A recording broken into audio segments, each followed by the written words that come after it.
Hi, my name is Melissa, and the ethical topic I'll be discussing today is organ donation in the United States. Organ donation has always been a hot button topic in regards to ethics and personal beliefs, and has been around since around 1954 with the first successful transplant of human kidneys. Liver, heart, and pancreas transplants were first performed in the 1960s. So many people really know about solid organ transplant, but aren't aware of tissue transplant, which includes corneas, bones, and skin. Questions regarding organ transplant and donation include how to organize the list of recipients who need organs, whether we should and how to encourage organ donation, and whether individuals should be able to sell their organs while alive if they so desire. I personally really recommend organ donation and registering to be an organ donor to help those who are sick and in need. Personally, I'm not religious, but I know that many people do have religious reasons to not be donors. And ultimately, organ donation has been a really big part of my life. My mom worked at Stanford's organ transplant program and frequently discussed the benefits to organ transplant with me and the rest of my family. And I was ultimately the final decider for whether my parents donated their organs after their deaths. Through this, we were able to help two women to see again in Georgia. We gave my dad's femurs to people with bone disease and tissues to over 8 people. So I think knowing about the science and uses behind organ donation also really influences one's decision to donate. I'm on the donor registry and hopeful that when I die, I can help other people as well. So this issue relates to healthcare in a number of ways. Healthcare staff, including nurses, physicians, and more, are often working with patients who are in need of organs, patients who are registered donors, and patients who pass away. When these patients die, family members are often called by organizations such as Donate Life America, who ask whether their loved one would like to be an organ and tissue donor. And nurses and other healthcare professionals are often called to answer questions about what this commitment means, how the process works, whether it will disfigure their loved ones, and more. I chose this as my topic because we encounter patients and their family members on a daily basis, and we really should be aware of the options and those who have reservations about donation and what our own beliefs are. Selling your organs has been legal in Iran only. They're the only country in the world that allows that, and it's been since 1999. And those who do wish to sell can sell a kidney, for example, and receive $1,200 from the government and an additional 2,300 to 4,500 from the organ recipient. Um, in 2014, or up until 2014, China authorized the harvesting of organs from executed prisoners without prior consent from them or their families. In 2012, Israel put in a system where living donors and their family members were given first priority for organ donation should they need it. And those who were registered donors were given second priority. Those who were not on any list were last. It was nicknamed the Don't Give, Don't Get system. And by doing this, transplants went up by 60% that same year.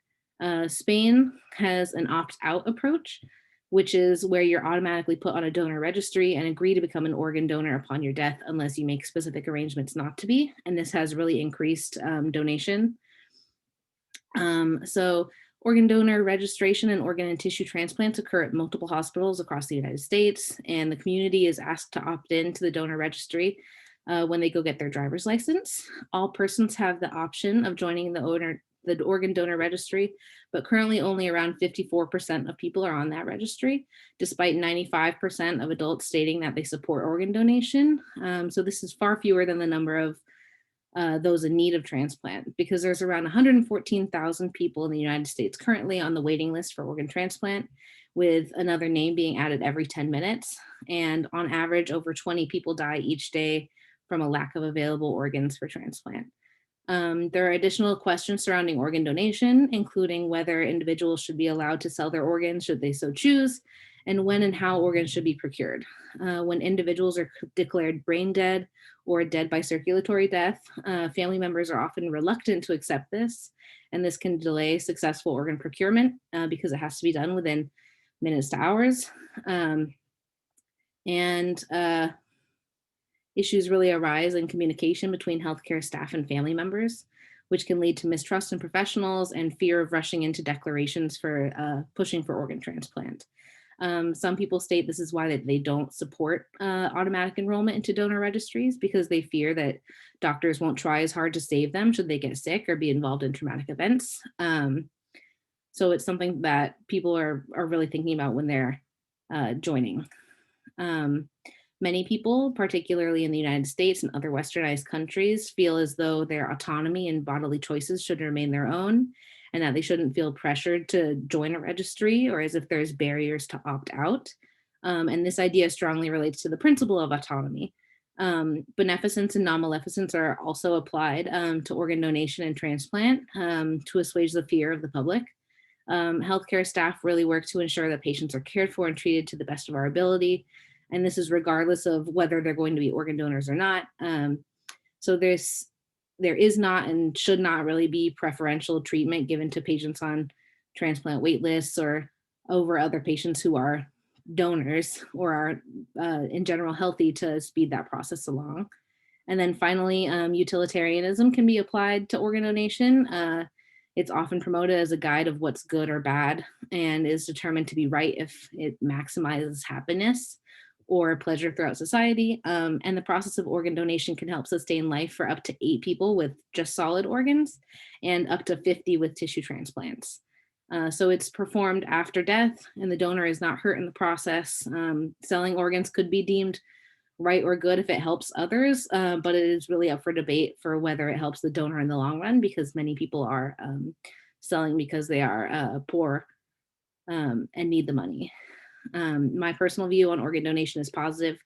I believe that we can encourage donation by providing education on the public's most burning questions. This could be happening through teachings when individuals go to the DMV to get their license, supplemental information online, and receiving calls when you are sick or your family members are sick as well. A study by Yilmaz in 2011 showed that donation registration went up from 45% to 84% after education was provided, and consent by relatives went up by 40% as well. My view on selling organs is that it's really up to the individual and in their home country. People are allowed bodily autonomy. This should be the case for selling organs. You should really, if we say that you're able to decide what to do with your own body, getting tattoos, drinking, alcohol, etc., this could be applied under the same idea. I do believe, however, that this practice is often imposed on the poor and underserved populations out of desperation rather than altruism. But opposing views for organ donation include a few religious groups, specifically Jehovah's Witnesses, who require that all blood and tissue be taken from solid organs before transplant is even allowed. And then some sects of Islamic and Orthodox Jews. Excuse me. Additionally, some Native Americans, Confucians, and Shintoists discourage donation and transplant from deceased donors because they have specific views about the dead. And other opposing views to organ donation come from the belief that physicians will not try to save you, which goes against medical practice, really. And then next, in the case of children, some believe that when children pass, it's not up to the parents to decide whether or not they should donate organs. Finally, some individuals cite mistrust in the medical field and a lack of understanding of the meaning of brain death as barriers to donation. And they believe that if their heart is still beating, that they're alive and that they wouldn't want to donate that way. Stakeholders in these scenarios are the patients who are needing organs in order to continue their lives, those that are on the donor registry and donating their organs, and all individuals who opt in to be on the donor registry, those in the medical field who work with these patients. The government, who can decide laws surrounding organ donation, are also stakeholders.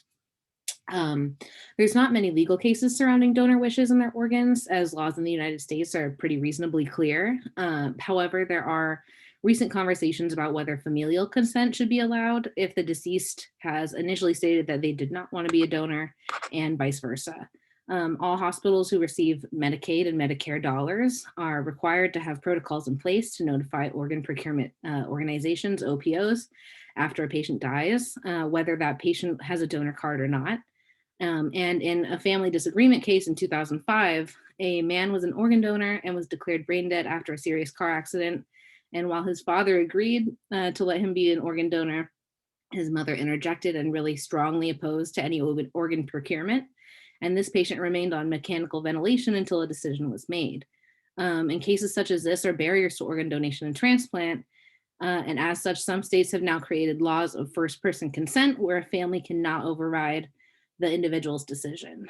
Um, there's many areas of debate surrounding organ donation and transplant, and we should really ensure proper education of what it means to be an organ donor and decouple the idea of death from the request of organ donation to help people come to terms with that idea.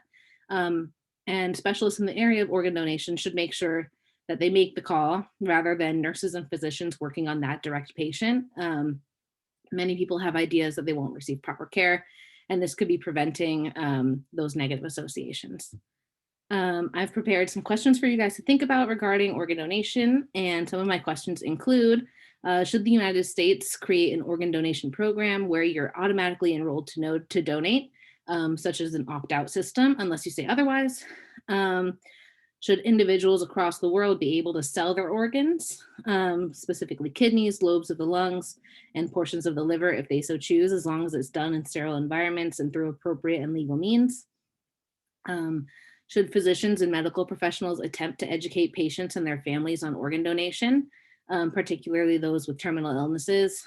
And then, is there a better way to organize the donor waiting list for donation rather than sickest and closest match first? So should patients who are on the list due to illness and unfortunate circumstances be higher than those who have organ damage due to smoking, drinking, or drug use? And then finally, what are your beliefs surrounding surrounding organ donation? Thanks, guys.